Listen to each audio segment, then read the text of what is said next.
Well, as many of you already know, hundreds of thousands of tourists will be making their way to Plymouth, Massachusetts this year to take part in the American Thanksgiving experience firsthand. Now, first-timers will discover gorgeous coastlines, historic landmarks on every block, and undoubtedly the feeling that you just stepped into a Norman Rockwell painting.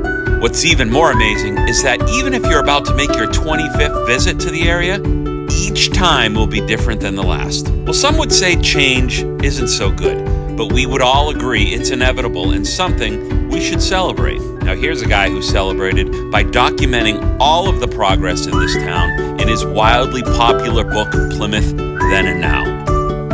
Hi, everybody. I'm Dan Rapoza, born and raised in Plymouth, Massachusetts, local photographer and author. Well, unbeknownst to him, his book became somewhat of a walking guidebook for tourists coming to the area who wanted to explore Plymouth through the eyes of a time machine.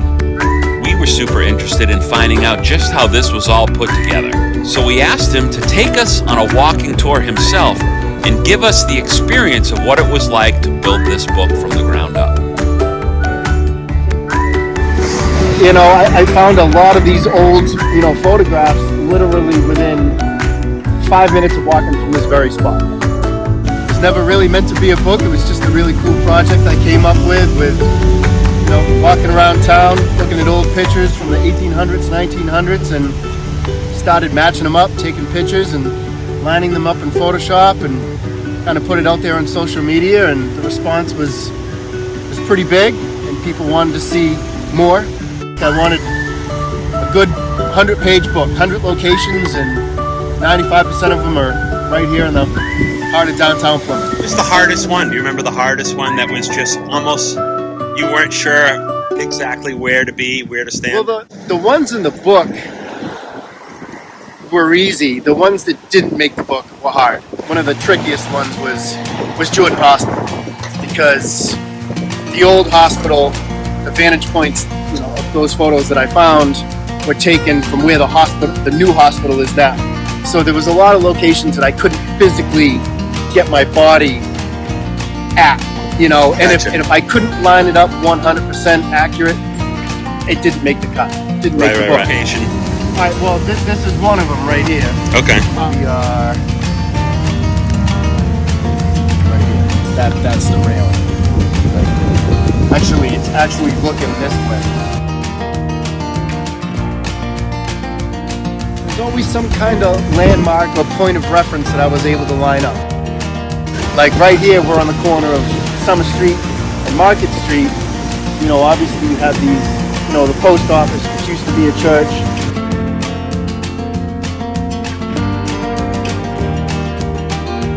And obviously the Church of the Pilgrimage over here. And, I found a lot of these old, photographs literally within 5 minutes of walking from this very spot. You turn the corner, and then you're on, Main Street, then you're on Water Street, Leiden Street right around the corner, and that's where it pretty much all began. It started with just a few from the old calendars that, we used to get in the mail. I got more and more interested, and I got my hands on more and more photos, and they were all pretty easy. I mean, being born and raised in this town, there was very little research to do, because that's our view right there of the church. Oh, okay. Perfect. I knew exactly where almost 90% of these locations were. So it was very, very easy. You just wait for a nice spring day and you head out with the camera and line things up. A little bit of post-production in Photoshop, and a book was born. And this actually, back in the day, even the 60s or whatever, it used to be, I believe, Cohen's, which was a restaurant, ice cream place. My dad used to, work down here. Well, not work, but he would come down here for ice cream. And you'd never know it now. You're looking at it and it's, it's Town Brook. You kind of think it's untouched territory, kind of preserved. But, that's the most surprising, part of this book is, as a little kid, you walk through these areas and you look at Town Brook and you walk through Jenny Gristmill, you think that's the way everything has been and always has been. But when you start doing a little bit of research and looking at these photos, you're like, wow, there were mills here, there were stores here. Things have been torn down, rebuilt, and pretty cool to see all that underway.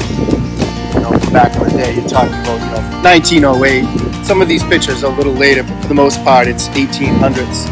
The Samoset House was a beautiful hotel, and now it's the site of, the now closed Papagino's on Samoset Street. All these places you drive by every day, not like you take them for granted, but you're going about your daily business, and when you kind of take a step back and stand exactly where this photographer was in 1880 or whatever, you're not starstruck, but it's kind of cool to be like, wow, this is where the guy was, and look at how different everything was, as opposed to, hey, I drive by here a million times a day.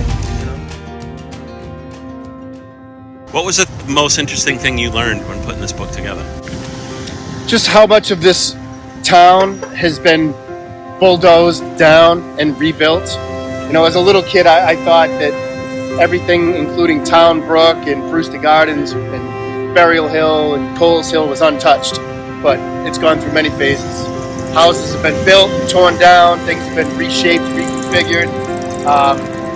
That was the big thing, seeing how the way the town used to be, how many changes it's gone through. Has it been a positive thing in your mind? Like progress that happens anyway, regardless, right? Yeah, in some aspects, I think the town was, better looking a little bit back then, untouched. But obviously, there's been, upgrades and progress. And I think we were all better looking younger. I suppose.